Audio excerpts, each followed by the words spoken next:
tequila to the glory days at the stick. From who's got it better than us to brick by brick.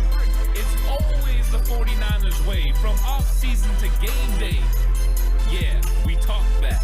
It's the 49ers Cutback.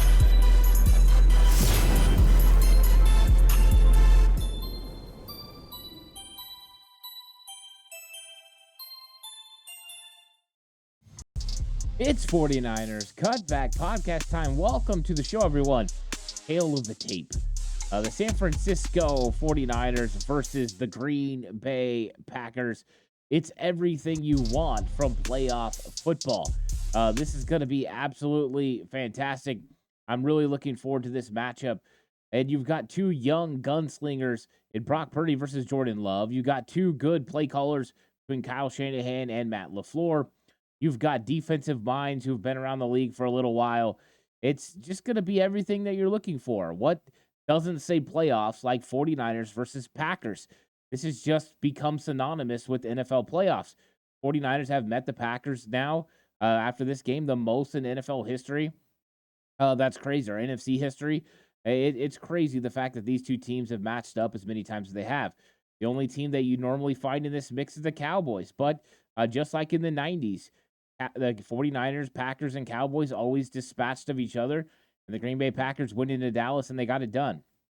And they got it done in a big way. So very, very fond of what the Packers did in that game. It was fun to watch.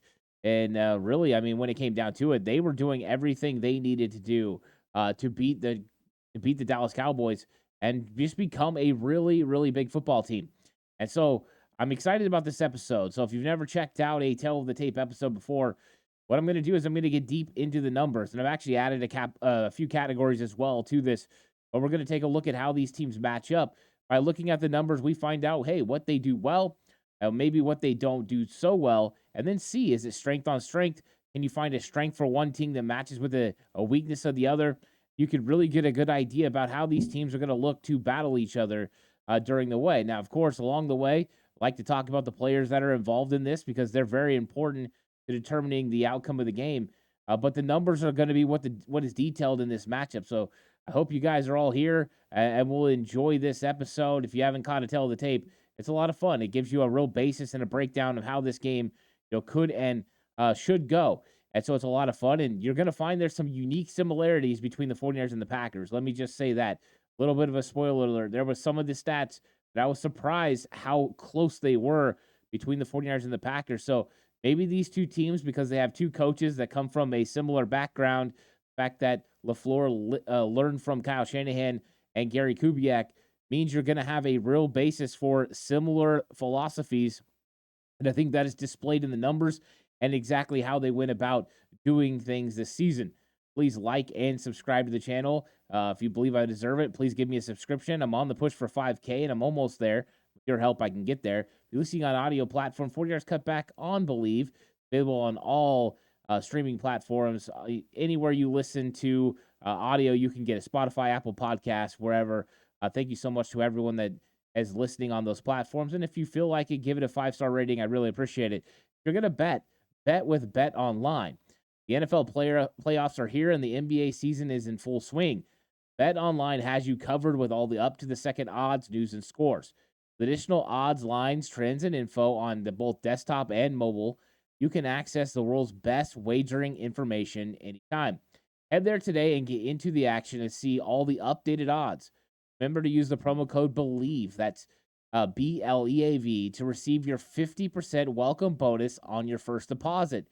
Bet Online, where the game starts. So we're going to get into this. We're going to talk about the numbers. It's going to be a lot of fun. I hope you guys all are ready. And just like always, you can always comment in the comment section down below, and we'll get into all of that. So let's take a look at the basis, right? You got the record, and I updated the record. The Packers are now 10-8. They dispatched of the number 2 seed overall in the playoffs, the Dallas Cowboys. First time a 7 has ever beaten a 2. Now, short sample size. Only been a few years since this playoff format has been implemented, but they're in unclear waters, right? This is something different for the NFL, and the Green Bay Packers did it in really a big way. They handled Dallas from top to bottom. They were able to run the ball consistently. They were able to take advantage of Jordan Love. I mean, just making some elite throws out there. And he had some young receivers stepping up and making plays and some young tight ends who are very fun to watch. So you see they're a 10-8. San Francisco 49ers 12-5. 49ers minus a stretch in the middle of the season where they lost 3 in a row. Were very consistent, including 11 double-digit wins this year. One win of the 49ers did not go to double digits. That was a win by 7, thanks to Sean McVay kicking a field goal with no time remaining to make it a 7-point game. It was an interesting thing at the time in week 2, and it proves to be very interesting because the 49ers could have won all 12 games by double digits. So this just gives you a general basis. You could see 49ers were the number 1 seed in the NFC. The Green Bay Packers are, of course, the number 7. We're looking at DVOA, and I think a lot of times people want to talk about DVOA. Let me just make sure everyone knows what it is. It's defense adjusted value over average. So basically, DVOA breaks down the entire season play by play, comparing success on each play to the league average based on the number of variables, including down, distance, location on the field, current score gap, quarter, and opponent quality. It basically means they take into account all aspects of the game, what situation it's in, whether it's in a blowout in the fourth quarter, and that's when a quarterback's getting a lot of his chunk yards, the way Dak Prescott did against the Green Bay Packers, or if they're happening in crunch time in significant situations, then what they do is they take that situation and they find out where this player or where this team averages compared to the average of the league during the season. It's pretty cool, very specific type of stats, but I like it. I like DVOA. So the 49ers have been one of the best this year overall. They're number 2 in DVOA. The number 1 team, of course, the Baltimore Ravens. We look at the Green Bay Packers. The Packers are sitting at 13. Green Bay has had a pretty good year, but as you can see, that's better than they're in the top half of the NFL as far as DVOA. So overall, they've been a good football team this year. You look at points per game, and the San Francisco 49ers averaged 29.4 points per game. They flirted with 30 basically the entire season, weren't able to quite eclipse that 30-point mark as an average for the season, but a high potent offense. In fact, the second highest scoring offense in the entire league at 29.4. So they're coming with a spectacular ability to score points. You look over at Green Bay, and they're sitting at 22.9, nearly 23 points a game. That's a good number. So you're getting a little bit of over 6 points per game separation between what the 49ers offense has done and the Green Bay Packers. I'd like to give the Packers credit because since their bye week, they've definitely been scoring more points, and they've done a better job on offense. Jordan Love looks more comfortable. Aaron Jones is back, and he's running very significantly. 2 young tight ends have stepped up and done a really good job, and some of their young playmakers have made plays. So, yeah, this is a talented Packers offense, but right now the 49ers offense has been clicking like this all year. It's basically been 30 points a game, except for their losing streak where they struggled a little bit on offense once they lost Trent Williams and Deebo Samuel. Who wouldn't struggle if you lost Trent Williams and Deebo Samuel? So that's something to remember, but 49ers just up about 6 points in that category. You look at yards per game, 49ers get to that 400 yards that you want. Want to, of course, get that breakdown to at least 250 yards through the air, at least 150 on the ground. When you're in that category, you're an elite balanced football team. 49ers are very close to that number. Look over at Green Bay, 340. Of course, they looked very potent and able to get yards against the Dallas Cowboys. So their offense has been, doing a pretty good job of improving throughout the season. We're going to see the best Green Bay Packers offense that we've seen so far because they've just been getting better and better. Thing is, they're going to be going against a very good 49ers defense as well.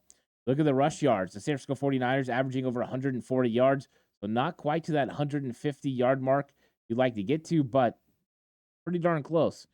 So the 49ers have been effective on the ground. Christian McCaffrey led the entire league in rushing this year. He wins the rushing title. And then you see just the fact that they've been able to get Elijah Mitchell back involved. He's had time off. He's going to look healthy and fresh even after 2 games that he's played recently. And then Jordan Mason, the young guy, can run really hard and physical, can convert on third down if needed. So the 49ers feel pretty comfortable with their running back room. Look over at the Packers. Aaron Jones, his significance to this team is huge. If Aaron Jones is going, this Packers team is pretty hard to stop. you can get him going on the outside zone, get him running some of those inside plays.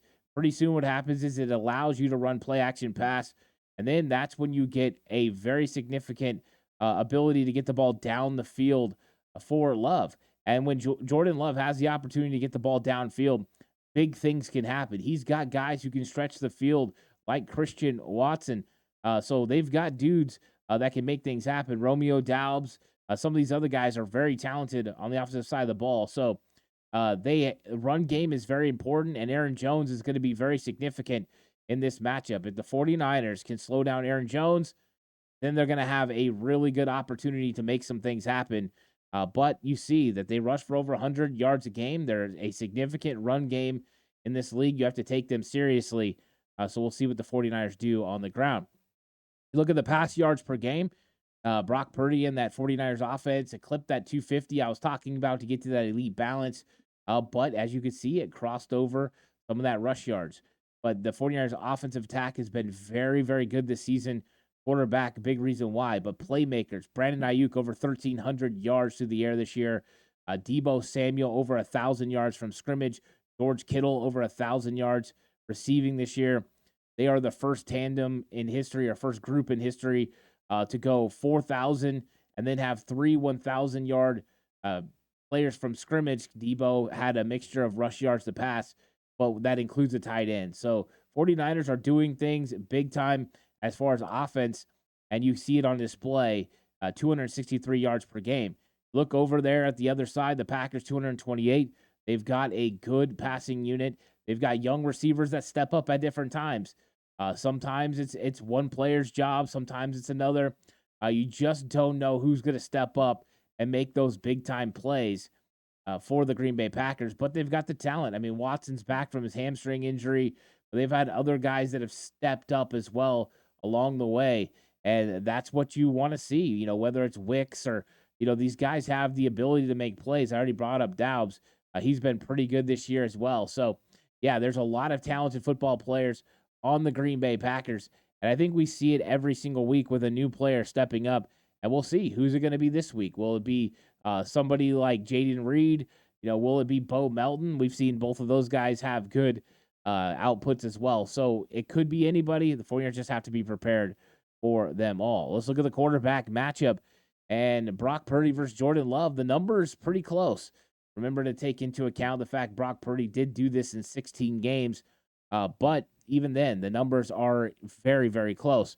Brock Purdy was the more accurate of the two quarterbacks, completing passes at a 69.4%. He hovered above 70 for a long time in the season, but Brock Purdy had himself one heck of a year.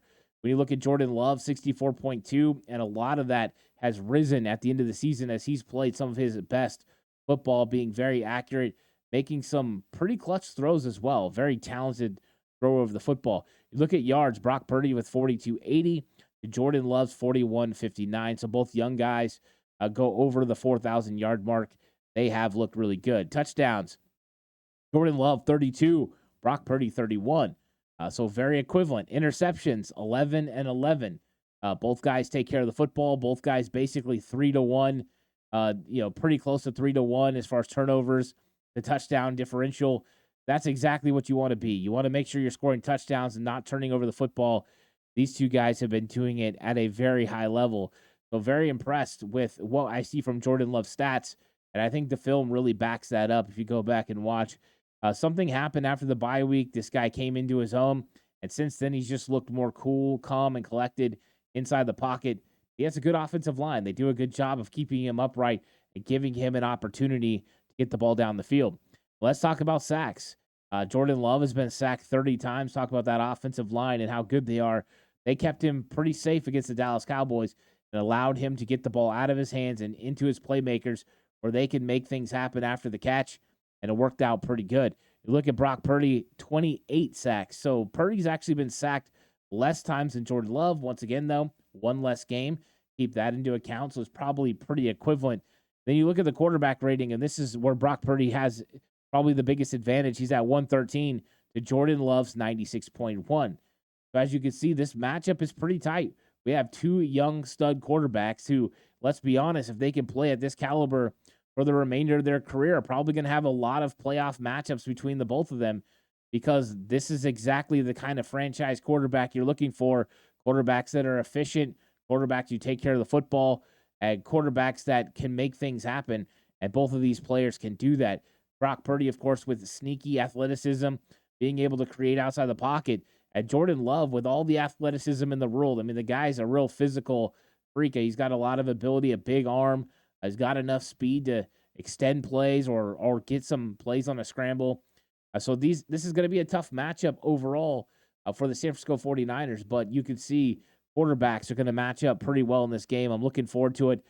Brock Purdy's got to feel like he was snubbed for an All-Pro after seeing what the Green Bay Packers did to Dak Prescott, but that's not what it's about now, right? It's about winning football games. It's pretty interesting. Look at the offensive DVOA, and as you can see here, the 49ers ranked number 1 in DVOA on offense in the NFL. The Green Bay Packers are number 6. So when you're talking about talent, I mean, the Green Bay Packers definitely have it, and they are one of the most potent offenses in the entire league. Yeah, they score about 3 points per game, but they're really effective at doing a lot of things on the ground, pass. So good football team there. 49ers, of course, have been the most efficient offense in the league pretty much since day one all the way until now. And when you have the amount of weapons and you have the genius that is Kyle Shanahan, you're going to get put in some pretty good situations to make plays. And the 49ers have players that take advantage of them, from a Swiss Army knife like Christian McCaffrey that can really do it all, to a Deebo Samuel who's like a queen on the chessboard, to Brandon Ayuk who's became a complete number 1 wide receiver in this league. I think the 49ers just have all that. And we didn't even mention that they got Kyle Juszczyk, who can do it all, and George Kittle, who just had the best season for a tight end this year. So the 49ers, weapons on weapons, and the right guy to pull the trigger makes it so their efficiency is at an all-time rate, all-time high, and that's why their offensive DVOA is number 1 in the league. When you look at third downs, I mean, third downs are always important. And these two teams, this is where it kind of got interesting for me. I didn't expect to see this. I haven't watched a ton of Green Bay before this week.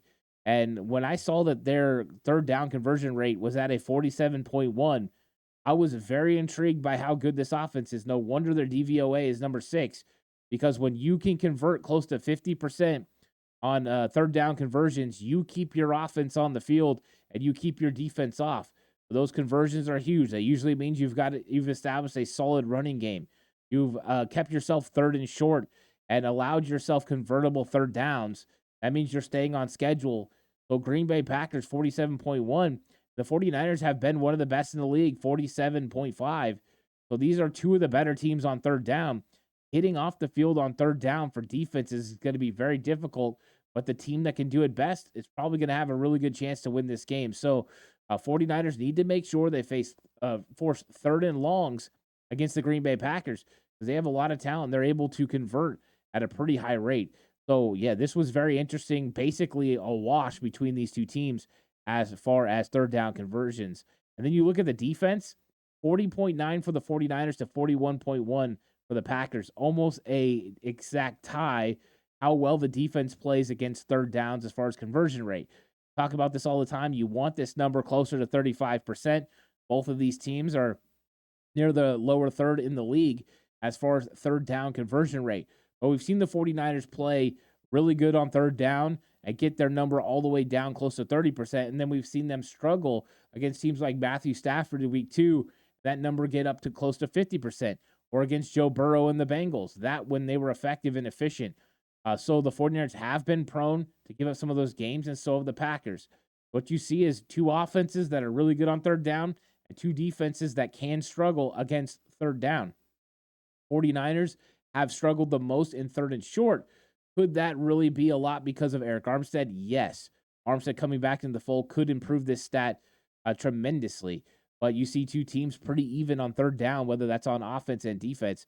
I thought that was really, really interesting. Now, when you're talking about points per game allowed, the San Francisco 49ers give up 17.5. We talked about that earlier. 49ers score 29.4 points per game. They give up 17. So you're talking pretty much a 12-point difference between the two. That's usually what they win by, right? Double-digit wins for the 49ers. Look over at Green Bay. They give up 20.6, which is very respectable, but they also only score 23 points a game. So they're a field goal above, and that's why they're 9-8 this season, or 10-8 now after the big win against Dallas. You just look at the points allowed.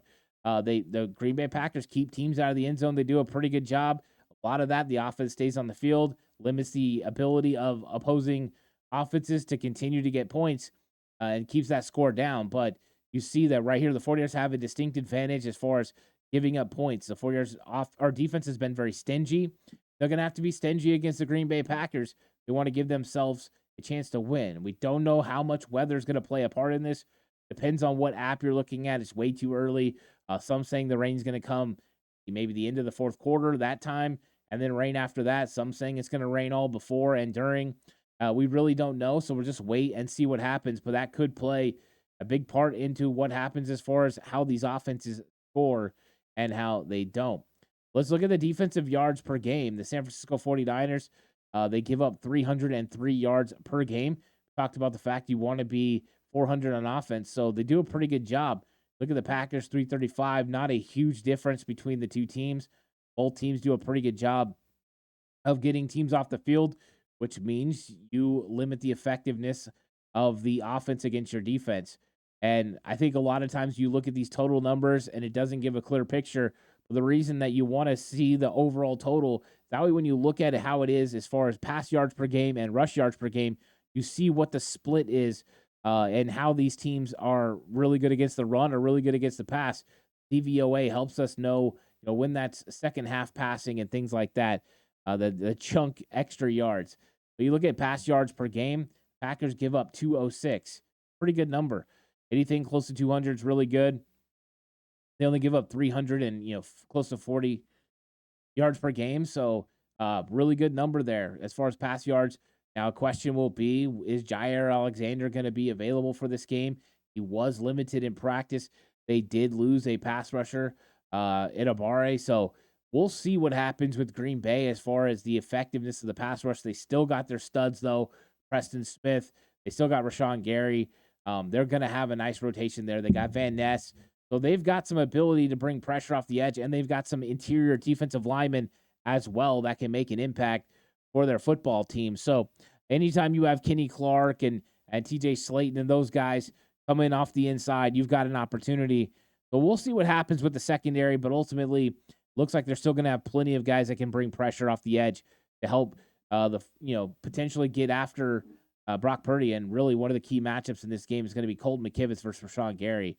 That's going to be very significant in this game. Rush yards. 49ers give up 89.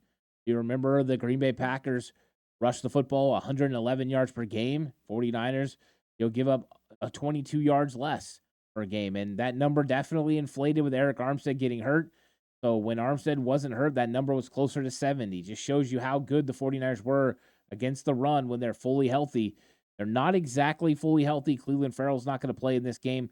But other than that, pretty darn good. They're going to have, the inside guys, Armstead, Hargrave, and then Chase Young steps in as the starting defensive end opposite of Nick Bosa. For Packers fans who don't know, Chase Young has been a rotational piece and then on obvious pass downs, but Cleveland Farrell was the guy who set the edge against the run for the 49ers. So that could be significant. We'll see. I think Chase Young can do it. He showed the ability, so we'll see what happens there. But this is one of those situations where you find a little bit of a weakness for the Green Bay Packers. I know Kyle Shanahan said they could stop the run, and they did a decent job against Dallas. Let's be honest, Dallas's offense hasn't been the most effective running the football, this year. They had some moments where they had some really good plays against the Green Bay Packers. I think this is the area the 49ers can potentially take advantage of the Green Bay Packers. Packers, 128 yards they give up on the ground. The 49ers average 141 yards per game rushing the football with Christian McCaffrey. So if ever there was an avenue for the 49ers to establish something on offense, it could be the running game. Problem with that is if you establish a run game against Green Bay's defense, you're going to give yourself opportunities to make plays down the field because it's going to create a void in the middle of the field. And when that middle of the field gets open, Deebo Samuel, George Kittle, Brandon Ayuk, they just have a field day. So it's going to be huge for the Green Bay Packers to try to stop the 49ers run game and limit Christian McCaffrey's effectiveness. They're not able to early. It could be real big problems for the Green Bay Packers in this game. Let's look at the defensive DVOA. 49ers rank 4th best in the NFL. So offense number 1, defense number 4. That's how you become one of the best in the league and a number 1 seed. So see how good the 49ers have been. When you look over at the Green Bay Packers, a 27th in DVOA. That's not great. That's towards the very bottom of the league. They did not look 27th best against the Dallas Cowboys. I'll give them that. But it's like I've said before, I don't think they're, one of the top 5, and I don't think they're one of the bottom 5.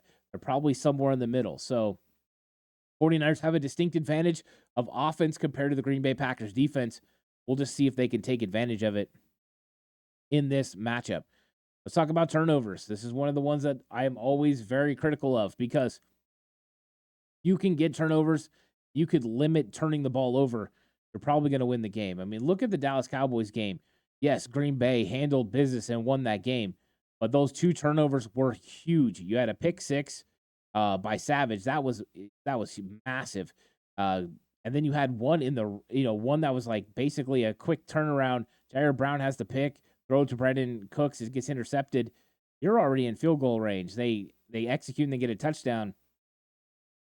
14 points off turnovers in the first half. That's huge.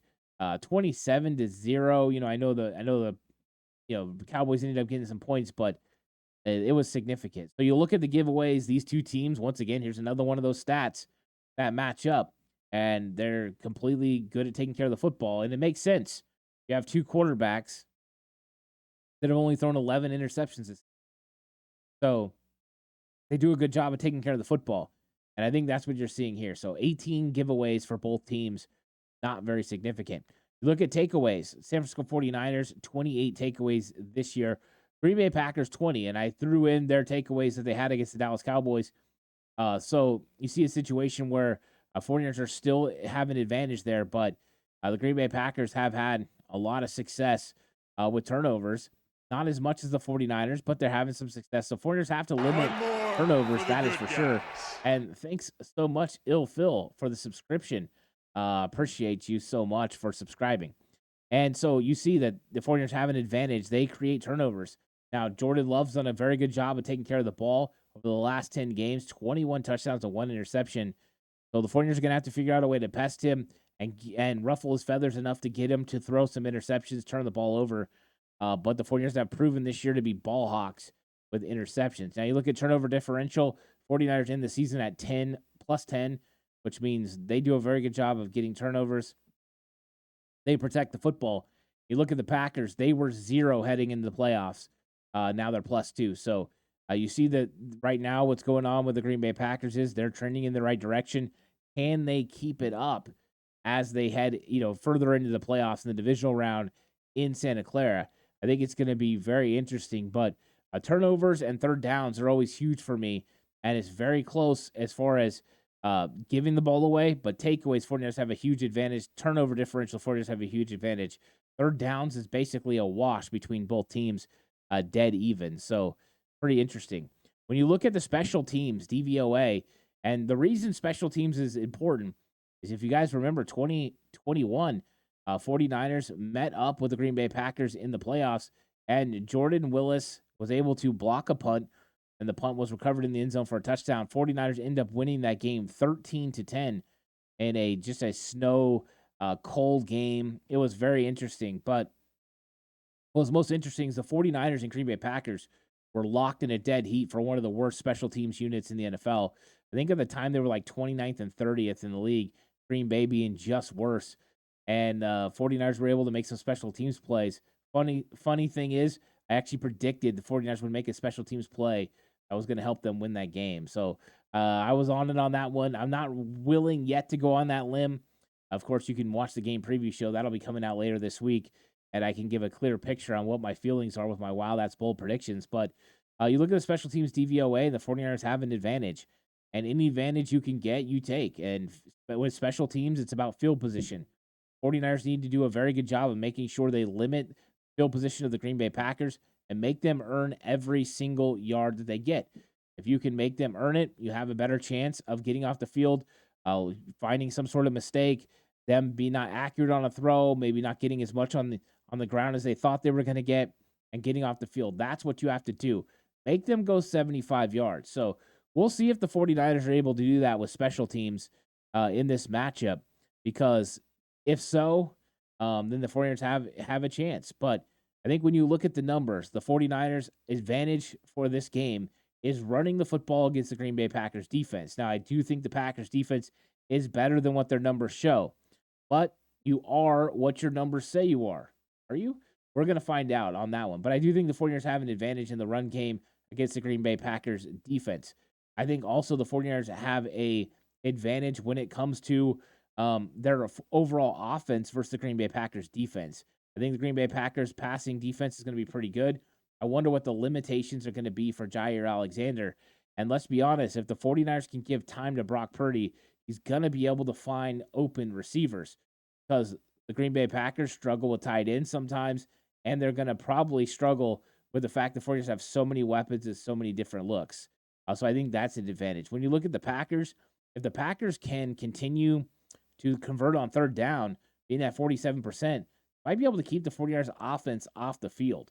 If they can keep the offense off the field, then they have an opportunity to keep their defense fresh and be able to make this game really close. A lot of that's going to play into the fact of how good is Aaron Jones going to be.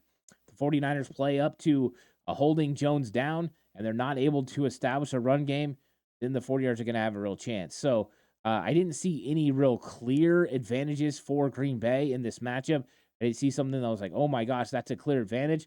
But I did see areas where it was either strength on strength or they would have an advantage. Third downs was one of them. I think that was very clear. I think turnovers are going to be huge. If both these teams don't turn over the ball, it could get a little bit more interesting. But, I mean, when it comes down to it, 49ers and Green Bay Packers is going to be a fun game. The numbers show that these two teams are pretty good. They have two really good offenses. It's going to be what defense shows up. If the 49ers' top 4 defense in DVOA shows up, they're going to win the game. If they don't, and the Green Bay Packers are able to stay on the field on third down, the 49ers can't get turnovers and can't get off the field, Green Bay is going to be in this one. Aaron Jones will be able to run the football, and that's really where the 49ers could get into some problems. But I think the 49ers like this matchup. I think it is a fun matchup for fans. You got two young gunslingers. You got two very good running backs on each side. You got an offensive line for Green Bay that's playing really well, going against a 49ers defensive line that's really, really good. So I think this has all the makings of the matchups that we want to see. And during this week, I'm going to have plenty of the matchups that we're going to want to talk about. So you want to come through the channel all week long for plenty more content. 49ers versus Packers. It's going to be all week thing. So keep checking in on the channel, like and subscribe, hit that notification bell. Then you won't miss any of the episodes that come out. Going to be lots of cool stuff. I'm going to go on live with people. I'm going on a radio station this week. It's all 49ers all the time. So I hope you guys will come through. Subscribe to the channel if you haven't already. This episode of 49ers Cutback was brought to you by Bet Online, where the game starts. I'll catch you guys on the next one. Until then, stay safe. And remember, the right way is always the 49ers.